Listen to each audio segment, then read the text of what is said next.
After seeing his talent, a gangster asks him to work for him, and all he has to do is either punch others or become a punching bag for others on which the riches could bet. Sean gets hired to lose a fight worth $1 million, but when the moment actually comes, he refuses to bow and ends up winning the match. A few months back in 2009, Sean moved through the packed New York crowd with a blue bag slung over his shoulder. It is stuffed with counterfeit goods which he plans to sell for the day. He keeps a hopeful smile on his face like today might finally be his lucky break, then steps off at his usual station. Right there, two professional snatchers swipe a bag from some random guy and disappear into the chaos without missing a beat. As soon as the thieves pull it off, Harvey Borden, the corner's self-appointed boss, signals his crew to make Sean clear out and take his business somewhere else. Meanwhile, our MC reaches his regular selling spot and barely settles in before his first customer shows up and straight up grabs 2 iPods for the price of one. That's $20 each, man. No, you got that's $20 right here. Sean tries to stop her, but the old lady moves surprisingly fast for her age. Right after that, a woman with a ponytail named Zule approaches him about the Harry Potter book he is selling. She points out that the title is misspelled and argues that the book is obviously fake, demanding a full refund. At the same time, one of Harvey's guys keeps hovering around Sean, repeatedly warning him to leave the corner before things get ugly. The situation quickly escalates when, during all the commotion, a boy attempts to snatch something from Sean's bag and bolt. Sean reacts instantly and hurls the boy straight into the pond behind him. Just then, another customer charges at him looking to throw hands, but Sean handles him without much trouble. After that, Harvey's boy jumps in an attempt to overpower the street hustler. They trade a few solid punches before Sean decides it is smarter to run, worried the police might show up any second, while the corner boss keeps his money just as he had hoped for. Sean escapes into the subway and hides inside a restroom, drenched in sweat and breathing like he just ran a marathon. Later, Sean goes to visit his supplier Mr. Sue and vents about the terrible luck he just had at Music Hall Station. With permission, he steps inside the shop, grabs a carton of umbrellas, and pays $100 for it, which leaves him with only 20. As he heads out, he keeps complaining about the kind of people running the street these days. That night, while walking through the rain past a cafe, he spots familiar faces, including the corner boss and the boy who tried to take his stuff earlier. He walks in calmly, but firmly demands his cash back. I want my money back, okay? What money are you talking about? Harvey tries to play dumb, trying to fool our guy with petty mind tricks, but Sean snatches the full amount from the corner boss's hand, keeps what belongs to him, and tosses the rest back. As Sean steps outside, the corner boss follows him and forcefully introduces himself as Harvey, while pointing out the other guy as Z. Let me introduce myself. I'm Harvey Borden. Harvey then pitches an offer, saying Sean can make a whopping $5,000 from a single fight, and gestures toward a group of wealthy spectators standing near a small shop lined with expensive cars. He explains that these rich types crave underground fights, and if Sean agrees, he can fix his worthless life for him. You don't want to make no money, you don't have to go. You can go on with your life.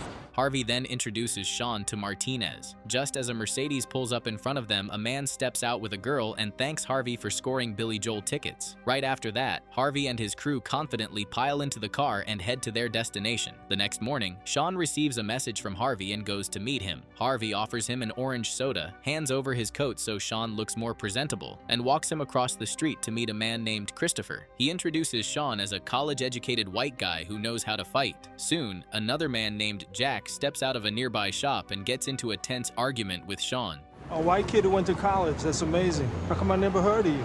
Harvey quickly steps in to cool things down. As they walk away, Harvey quietly tells Sean to let him handle all the talking from now on. Harvey and Z then leave to take care of more arrangements, assuring Sean he will be informed once the fight is officially finalized. Later that night, Sean receives a text confirming the fight and the $5,000 cash prize awaiting the winner. Harvey stands outside the building while a woman nearby loudly complains about everything happening around her. Ignoring the noise, Harvey jokes with one of his men before greeting Sean and introducing him to Ray and Alexander. They get into the car, and as they head toward Brooklyn, Harvey grumbles about the paid text messages he keeps receiving from Z. Brooklyn is set to host Sean's first organized underground fight. At the location, they meet the event organizers connected to Martinez's circle. Harvey formally introduces Sean to his opponent, who is a tough Russian fighter. When the fight begins, Sean is quickly overwhelmed by the Russian's speed and sharp combinations and gets knocked down multiple times. The crowd senses he is outmatched, untouched. However, after struggling to his feet again, Sean regains control, adjusts his timing, and seizes an opening. He drives the Russian backward and slams him into a nearby water fountain, knocking him out and securing the victory. Harvey immediately collects the cash and takes Sean to a nightclub to celebrate the win. They secure a VIP section, where they are approached by Shavana Dubai. Amid the music and crowd, Sean notices the young woman he had earlier tried to sell a counterfeit Chinese Harry Potter book to. He approaches her and apologizes for the fake copy, offering to take her to dinner as compensation. She declines for the moment, trying to ignore him, but before walking away, she introduces herself as Zule. Back inside the VIP section, Harvey introduces Sean to a few men discussing a potential fight against a heavyweight they refer to as the Big Boy, questioning whether Sean is ready for that level yet. As Sean sits on the couch, another man approaches and takes a seat beside him. This man is Evan Haley, a professional fighter who once competed on the same college team as Sean under the coaching of Sean's father. The encounter is quite tense and uncomfortable, which is why Sean attempts to remove himself from the situation, but the exchange grows heated. Sensing trouble, Harvey steps in, and before things escalate further, he pulls Sean out of the club to avoid a public confrontation. Later that night, Sean lingers outside and waits for Zule. He tells her he prefers to control his own destiny and quietly pays for her taxi before watching her leave. Since he has no place to go, the guy then spends the night sitting alone on a bench. By morning, Harvey finds him there and asks what he is doing. Sean downplays it, claiming he only just sat down there for about minutes now. But Harvey sees through his lie and offers him a place at his apartment while he figures things out. At Harvey's apartment, the walls are decorated with old ticket stubs and photographs from his hustling days. He explains that he came to New York from Chicago chasing opportunity and bigger money just like him. The two discuss upcoming fights and the financial risks involved. As the story progresses, the two are getting out of a train at the Jerome station. They head to the Bronx for Sean's next match, which is scheduled to be held in the back of a small store against the infamous Big Boy. When the fight begins, Sean strikes quickly and lands several solid blows, briefly knocking the bigger man down. However, the momentum shifts when Big Boy grabs Sean and locks him into a crushing headlock, nearly choking him unconscious. One of Harvey's crew members interferes, kicking the opponent and disrupting the match. During the confusion, a woman whose drink is spilled pulls out a gun and fires a bullet which hits Ray's ear.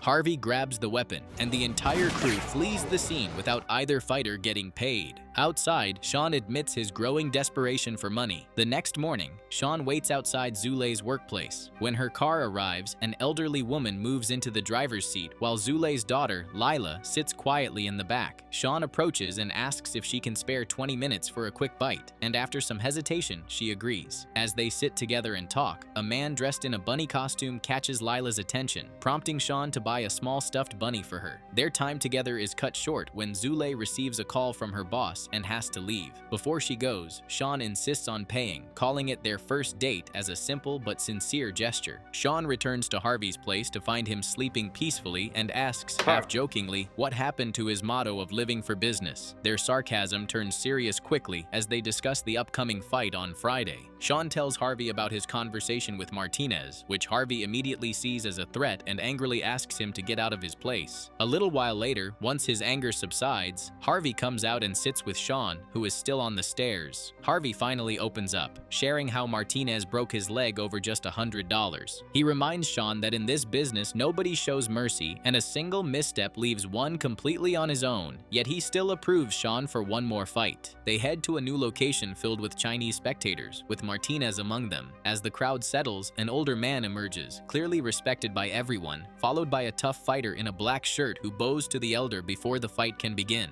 The opponent's lightning-fast martial arts moves immediately catch Sean and his crew off guard. After teasing him with punches and kicks, he traps Sean in a leg lock that nearly chokes him again. Sean gives the best he has got and executes a final decisive move, lifting the man with his shoulders while wrapping his legs around the opponent's neck and slamming him to the ground. His crew erupts in celebration in front of the spectators who had earlier looked down on them. Afterward, the team steps out of the luxury car in front of the club, all except Harvey, who insists on staying behind. At the entrance, Sean runs into Evan, who mocks Sean's old habit of saving money in his socks. He even ridicules his friends and taunts both him and his father, leading to a brief fistfight. Zule and their friends step in to calm the situation, and she takes Sean back to her apartment, where they are immediately confronted with a rent overdue notice. Zule tries to brush it off, but but her grandmother scolds Sean sharply for his clothes and manner, while her daughter Lila watches him cautiously. That evening, her grandmother prepares dinner, and Sean makes an effort to ease the tension by thanking her in her own language. Sean asks her about the overdue rent and offers his support during these difficult times, showing that he genuinely cares. He explains that he is a fighter, though not a professional one. They exchange a few smiles as she gets up to sew his shirt. A quiet, intimate moment happens between the two on the stairs. Their conversation is steady and personal until it is interrupted by Zulei's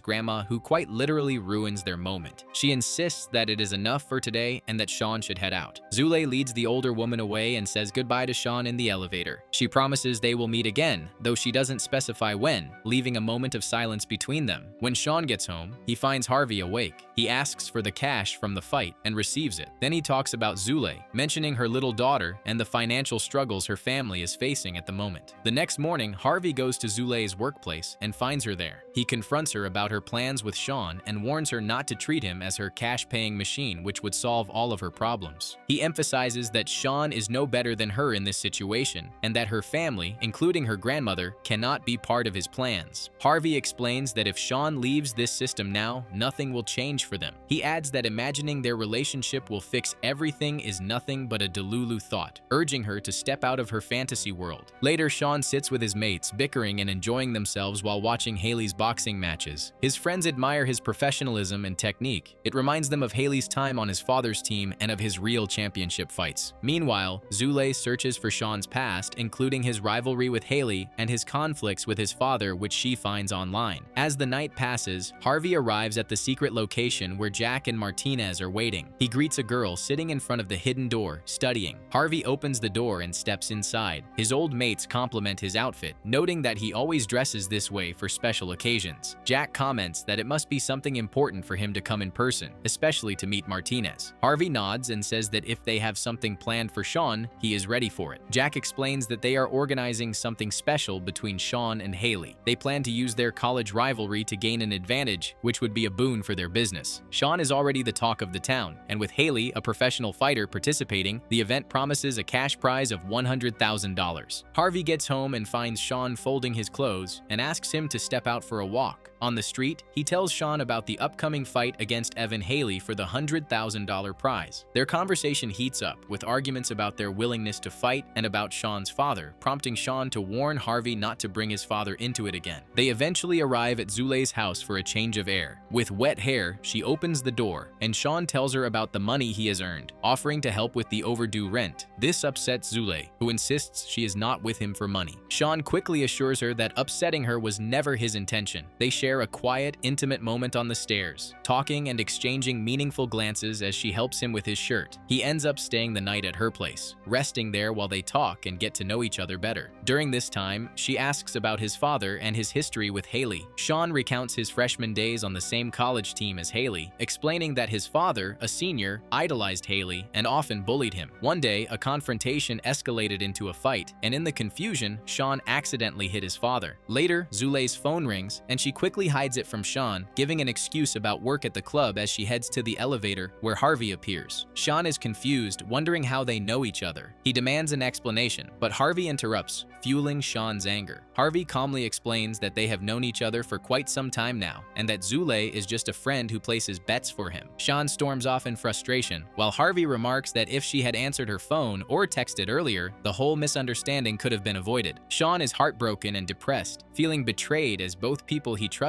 kept the truth from him. Wandering through the subway, he feels shattered and lost. He perches on a railing, and Zulei approaches to explain herself. She tells him she had intended to reveal the truth, and that there is nothing between her and Harvey except for placing bets for him. Sean then goes to Harvey and declares that he does not want to discuss the matter any further. He makes it clear that if his fight with Haley is still on, and assures him that he is okay with intentionally losing, with the only condition that he wants half of whatever has been bet. Harvey warns him about the consequences of meddling with the bets, but Sean responds confidently, insisting that neither these people nor the city can intimidate him anymore. Harvey then meets the bettors, collecting $250,000 from them, and Martinez contributes contributes another $250,000, threatening Harvey with severe consequences if he fails to return the money. After Harvey gets all the money, Zule appears all dressed up as a baddie, takes the money, and heads to Jack's secret office. She informs Jack and his assistant about the $500,000 in the suitcase. Jack responds sarcastically, saying that whether Sean wins or loses, he will decide later whether to pay them. As night falls, Sean and his mates walk through the streets and enter a location with elegant halls and a meditation room filled with familiar faces. Sean and Harvey then enter the main arena, surrounded by a throng of spectators. Haley steps forward, teasing Sean about his father and his past frozen demeanor, and the fight begins. As the battle begins, Sean gets on the defensive while Haley doesn't plan on going easy. The two exchange a series of punches, none of which actually do any damage until Haley hurls Sean onto a nearby table and breaks the glass. Haley, however, doesn't stop there. He pushes Sean against the wall and continuously hits him pretty damn hard. At this moment, Sean for some reason finally decides to battle, maybe trying to make the fight look real. He, however, again becomes the one on the losing side when Haley pushes him to the floor and sits on him, starting to hit him again. The fight starts to feel like revenge for old grievances. Haley puts Sean in a necklock, and in the struggle to break free, they both enter into a separate room. Both fighters struggle to get up while crashing into glass walls all over the place. With each passing second, the fight grows more and more intense, and Haley manages to get Sean into a necklock. He does his best to choke Sean to death. Just when it looks like Sean is going to lose, Harvey gets excited thinking about the reward money. However, things take a turn when Sean struggles to get up as if things have gotten personal for him. Sean's friends celebrate loudly while Harvey stands frozen in the corner watching the scene. The tide of the battle turns instantly, and Sean continuously tries to struggle to win. In the end, Sean ends up winning the match. Martinez threatens Harvey and tells him that he is done for, considering how Sean has supposedly messed up big time. The next morning at Harvey's apartment, when Harvey starts to complain calmly, Sean reveals that Zule has actually reversed the bets. He explains to Harvey that Zule has placed bets on his win and hands him a bag containing $1 million.